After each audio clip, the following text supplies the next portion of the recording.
Hey guys, welcome back to the CNC Auto channel. I'm your friendly neighborhood mechanic. Tonight I'm going to show you how to change the engine oil and oil filter on a 2019 through 2022 Subaru 2.4, which you can find that in the Ascent, the Outback, and the Legacy.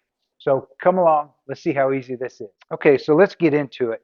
The first thing we want to do even before we drain the oil is check the level of the oil that's in the vehicle right now. So come on over here. I want to show you where the dipstick tube is on these 2.4 liters, right here on the front. So pull that out, clean it off, stick it back in. Now pull it out a second time and you can see where the level of the oil is. And it may or may not show up really good in here, so I'll go ahead and point. But the level of the oil is up here. Now the oil level should be between a couple of dots on here, which are located where my fingers are, and the oil level was just a little high. So we know that the oil level was just a little higher than called for. Now, why is that important? Because we need to know if this engine is burning oil in between oil changes. Also need to take a look at the oil quality. If it looks like really dirty or something like that, you might change the frequency of oil changes on the vehicle. Come on over here. I want to show you where the oil filter and the oil filler is on this. So on the 2.4, the oil filter is located on the top, which is really nice because once you spin this off, you're not making as big of a mess down below.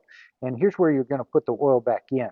Notice also on the oil cap here, it says 0W20. So it tells you the type of oil that you need to use. We're going to go ahead and use full synthetic oil. All right, so time to drain the oil, and the oil drain plug is located on the driver's side of the vehicle, right under here, inside this nice little cutout on the belly pan. So you don't have to remove any of these belly pans or anything like that. See that bolt right there? That's your oil drain plug. It's a 14mm bolt. Okay, so we're going to go ahead and remove this oil drain plug. So I got my 14mm wrench with a little bit of an extension on here. Just crack that loose, and once it's loose, it'll be able to be spun by hand. And I've caught a bucket here.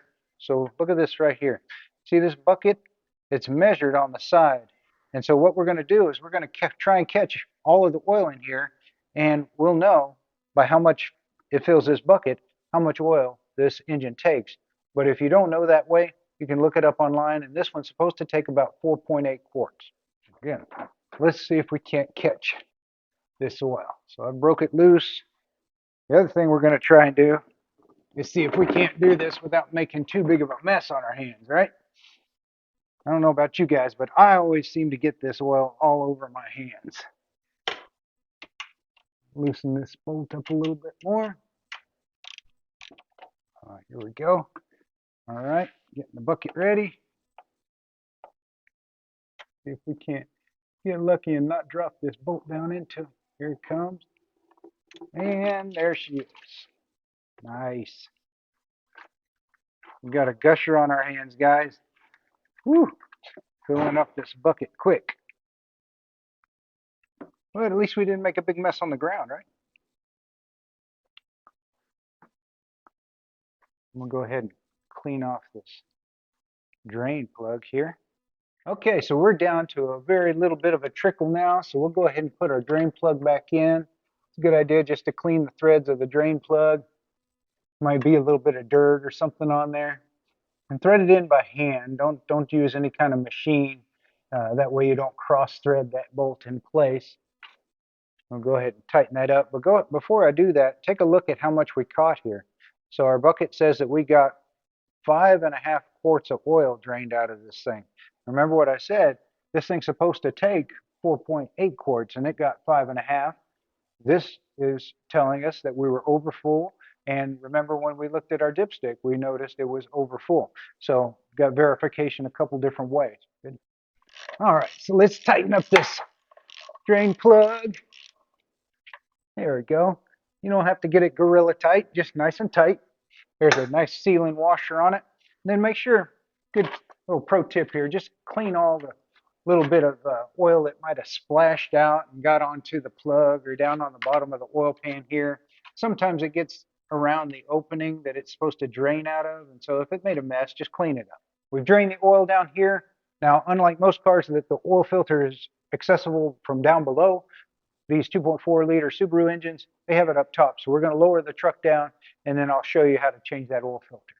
Hey guys, if you like these videos and I'm helping you out, please do me a favor too and hit that subscribe button. It's not going to sign you up for any junk mail or anything like that, but what it does is it really helps us to reach a greater audience with our video content and help other people out. So thank you guys again for watching. Let's get back to it. All right, time to get this oil filter out of here. Now, again, the oil filter is located right here on top of the engine. And in order to get this filter off of here, if it's too tight to spin off by hand, which is most likely going to be the case, you can use any kind of oil filter wrench to grab hold of it. I'm just going to cheat and use this pair of channel locks. So you can grab a hold of it, loosen the thing up. Once you get it loose, most of the time you'll be able to spin it off by hand. So cracked it loose. There we go. We'll spin this off by hand. And again, because it's up top, nice and clean process. So here's the oil filter that came off of the engine, and here's the replacement. And notice they're a little bit different size height-wise, but they're the same size around. That's the part that matters. The height just means that there's more filter material in this filter than there was in that. So that's not a big deal. Before I put this on, I want to make sure that I mention you want to put a little bit of fresh oil on this rubber seal right here at the top of the new oil filter. I want to clean off the surface where it mates real good. See, there's a little bit of oil. Sometimes a little bit of dirt will get trapped in there. Just make sure that's nice and clean. Just set it in place and spin it in and then tighten it up by hand.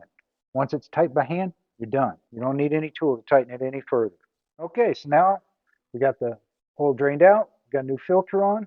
It's time to go ahead and put the fresh new oil in. Now, because the oil filler is down here a little bit deeper, you might want to get a funnel just to make sure that you don't end up spilling a lot of your oil. And again, the oil cap says 0W20. So we got 0W20. Synthetic in this case. You can use your favorite kind, but I prefer synthetic. Then we're going to go ahead and pour it in. Now, just make sure you don't pour it so fast that it comes out of either your funnel or the filler neck. And also, another quick tip, if you pour it like this, you'll get a lot of this glug, glug, glug, glug, glug going on like that. Turn these big bottles sideways like this, and it'll pour out nice and smooth. And remember, we took about 5.5 quarts out of this engine, but it was overfilled. So we're going to put the 5 quarts, which this bottle size is, we're going to put this bottle in there, and we're going to take and see if we've got the right measurement of oil. Again, the engine calls for 4.8 quarts. We're going to put this 5 in it, or almost all of it anyway. That's almost gone. We'll go ahead and call it 4.9 and see how it looks. We've let the oil drain down into the crankcase for a few minutes. Now we're going to check the level. Okay, so the level of the oil is right at the top of our range, okay? Now, I only put 4.8 quarts or so in here, and that's just about right where it's supposed to be. So it was a little overfilled. Now it's at the right level, and so we can go ahead and remove our funnel, put our cap back on, and just like the oil filler or oil filter, the oil fill cap doesn't need to be on there super tight, just snug. Okay, last thing after the oil change we need to do is reset the maintenance reminder. So go ahead and get in the car and turn the car to the on position, and then come up here to this display and use these buttons right here, and you want to scroll through this display up here till you get to the bottom where it says press and enter to go into the settings, and you just hit enter and hold it. Alright, brings up this other menu, and as you can see, you can scroll down through those menu options to maintenance, hit enter, engine oil, enter, and you want to reset or update the mileage. So go down to update and hit enter. See how it reset to 6,000? That's for the engine oil. Now let's go to the engine oil filter, enter, and do the same. That way it will update or remind us that it's time 6,000 miles from now to change your oil. So we got the oil level up to the right level. And before we finish this oil change, you want to make sure that, especially these ones that have the air induction that comes up in here, clean off this intercooler, vacuum it or whatever. A lot of bugs and trash and leaves will clog that, and it needs to be a little bit cleaner, and air will breathe better. The other thing I want to mention is now you've got 5 quarts or so of dirty oil. What do you do with it? Well, you've got an empty container now that you can fill up and take this down to your local parts house, and they'll take this from you for free. So thanks for tuning in today, guys. I hope that you learned something. I hope I showed you some tips and tricks to help you do this yourself, save yourself a bunch of time, a bunch of money. Thank you guys for watching. Have a great night. God bless.